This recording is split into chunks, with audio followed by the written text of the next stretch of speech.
Hello friends, welcome to Bytes Tamil. நம்மள சுத்தி நிறையவே புத்திசாலியான மனுஷங்க இருக்காங்க. அவங்க செய்யற ஒவ்வொரு விஷயத்தையும் பார்த்து செம்ம ஆச்சரியப்படுற மாதிரி அடிக்கடி நிறைய இமேजेस, ஃபுட்டேजेस வந்து வெளியாகிட்டே இருக்கும். அப்படில இருக்க சில கலெக்ஷன்ஸ் தான் இன்னைக்கு பார்க்க போறோம். கண்டிப்பா இந்த வீடியோ இன்ட்ரஸ்டிங்கா இருக்க போகுது. சோ கடைசி வரைக்கும் ஸ்கிப் பண்ணாம பாருங்க. உங்களுக்கு இந்த வீடியோ பிடிச்சிருந்தா ஒரு செகண்ட் ஸ்பெண்ட் பண்ணி லைக் பண்ணிடுங்க. உங்க ஒருனுடைய லைக்குக்கு தான் நாங்க ஒரு நாள் உழைக்கிறோம்.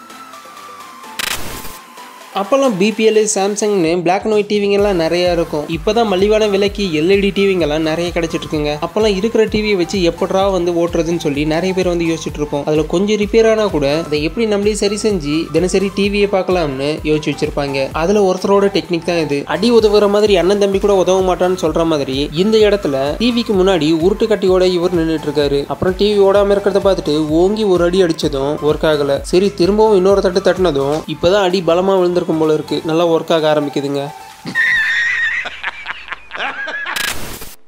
வழக்கமா சின்ன யானை இந்த மாதிரி மற்ற வண்டிகளை பார்த்தீங்கன்னா லோடு ஏற்றிட்டு அது கொஞ்சம் எக்ஸ்ட்ரா இருந்தால் அதை பிடிச்சிக்கிறதுக்கு பின்னாடி ஒருத்தர் நின்றுக்கிட்டு அதை பிடிச்சிக்கிட்டே வருவாங்க. இதுவே காரோட டிக்கில படுத்துக்கிட்டே ஒருத்தர் வரதை பார்த்துருக்கீங்களா? இந்த ஃபோட்டோஜில் பார்த்தீங்கன்னா காரோட டிக்கில லோடு ஒன்று ஏற்றிருக்காங்க. அப்புறம் கதவை ஃபுல்லாக மூட முடியலன்ட்டு பின்னாடி ஒருத்தரை படுக்க வச்சு அந்த கதவை டைட்டாக பிடிக்க வச்சிருக்காங்க. இவர் உள்ள இருக்க பொருளுக்காக சாக்ரிஃபைஸ் பண்றாரா இல்லை அந்த கதவை பிடிச்சிக்கணும்னு சாக்ரிஃபைஸ் பண்றாரான்னு தெரியல. எப்படா இடத்துல போய் சேரும்னு தான் அவர் மனசு ஃபுல்லாக இருக்கும்.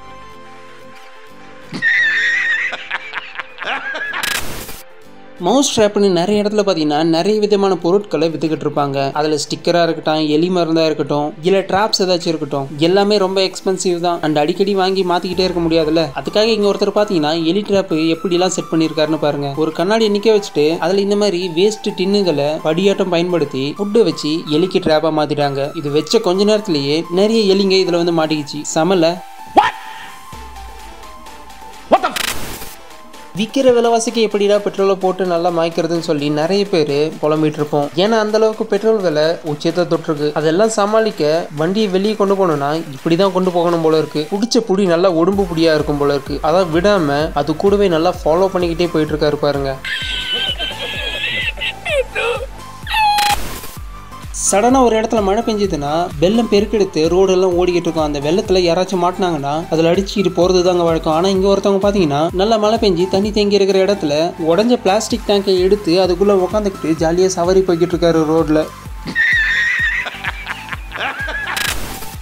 பிரைம் மினிஸ்டர் மோடி என்னதான் பல மேடைகள்ல ஏறி இந்தியா அதாவது கார் விற்கிறாங்களே உதிரி பாகங்கள், பழைய கார் கதவை வாங்கி ஃபிட் பண்றது வழக்கங்க. ஆனா இங்க பாத்தீங்கன்னா வீட்டுல இருக்க ஒரு கதவை எடுத்து பயங்கர புத்திசாலிங்க தான்.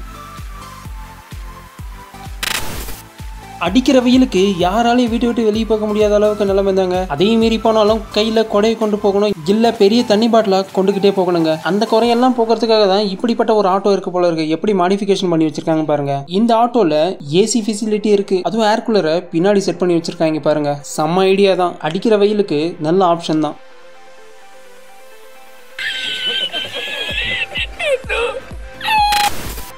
விவசாயிகளுக்கு மின்சாரம் இலவசம்னு என்னதான் சொன்னாலும் ஆனா எனி டைம் கரண்ட் இருக்கிறது இல்லைங்க. சரி, கரண்ட் இல்லைன்னா என்ன, வெறும் மோட்டரை வச்சு சைக்கிளை வச்சு தண்ணி எப்படி வர வைக்கலாம்னு இங்க இருந்த பசங்க செஞ்சு காட்டுறாங்க பாருங்க. ஒருத்தன் சைக்கிள் மேல ஏறி நின்று நல்லா மிதிக்க இன்னொருத்தன் அந்த பைப்பை நல்லா ஹோல்ட் பண்ணி வச்சிட்டு இருக்கான். கொஞ்ச நேரம் கழிச்சு பாத்தீங்கன்னா தண்ணி வேகமா வருது. வேற லெவல்ல.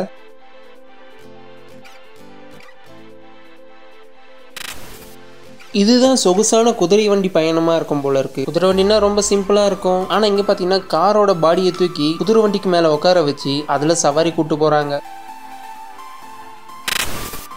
உங்களுக்காக ஒரு குட்டி ஸ்டோரி சொல்றேன். ரெண்டு நண்பர்கள் வந்து தனித்தனி பைக்ல ஒரு இடத்துக்கு போலான்னு பிளான் பண்றாங்க. அப்படி போகலான்னு பிளான் பண்ணும்போது ஒருத்தனுக்கு சடனா ஒரு யோசனை வருது. ரெண்டு பேரும் தனித்தனி பைக்கை எடுத்துக்கலாம், ஆனா ரெண்டு பேருமே ஒரே பைக்ல போகலாம், இதனால பெட்ரோல் மிச்சமாகும்னு யோசிச்சு பண்ண காரியமா தான் இதுவா இருக்கும்னு நினைக்கிறேன். ஒரு வண்டியில ஏறி உட்காந்துக்கிட்டாங்க. அவங்களோட இன்னொரு பைக்கை எடுத்து மடியில வச்சுக்கிட்டாங்க. இப்போ ரெண்டு வண்டியில போன மாதிரியும் ஆச்சு, ஒரே பைக்ல டிராவல் பண்ண மாதிரியும் ஆச்சு. செமையா குழப்பத்துல நம்ம வச்சிருந்த செப்பல் கிழிஞ்சு போயிடுச்சுன்னா அந்த செப்பலை எடுத்து நோண்டி நொங்கு எடுத்து ஊக்கு போட்டு இல்லைன்னா இந்த நட்டெல்லாம் மாட்டி நிறைய பேர் பயன்படுத்தினதை பார்த்துருக்கோம். அப்படி இல்லைன்னா அந்த செப்பலை தூர தான் எறியணும். ஆனா இங்க ஒருத்தவங்க அதை வச்சு கதவுக்கு ஃபிட் பண்ணியிருக்காங்க பாருங்க. ஒரு பெரிய மரப்பலகையை எடுத்து ரெண்டு செப்பலை சைட்ல வச்சு அந்த மரப்பலகையை திறந்து மூடுற மாதிரி